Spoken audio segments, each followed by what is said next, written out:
మన రోజా గారు మాజీ మంత్రి గారు మరి జనసేనని ఏదేదో అనేస్తున్నారు, మీరు ఏమంటారు ఆమె గురించి?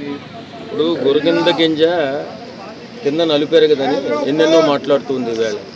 ఇప్పుడు జనసేన పార్టీ గురించి మాట్లాడుతుంది. జనసేన పార్టీ అంటే ఒక నిజాయితీ గల పార్టీ, ఒక నిబద్ధత గల పార్టీ, ఒక క్వాలిటీ క్లారిటీ ఉన్న పార్టీ. అలాంటి పార్టీలో ఏదో జరిగిందని అక్కడేదో ఒక కాంట్రవర్సీ వచ్చినప్పుడు దాన్ని క్లియర్ చేయడానికి పవన్ కళ్యాణ్ గారు ఆల్రెడీ కమిటీ వేయడం జరిగింది. అందులో తప్పుంటే అతన్ని సస్పెండ్ చేసే అవకాశం కూడా ఉంది.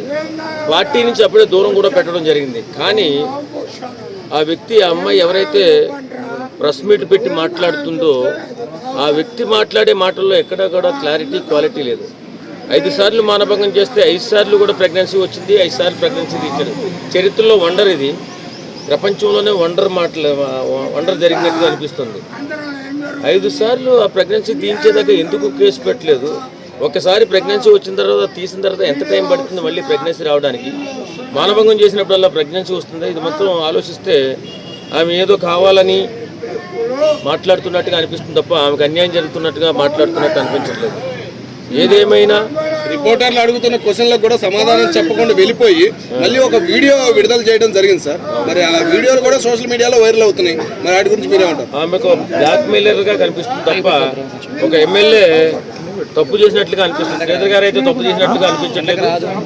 అలాగే ఏ అడుగు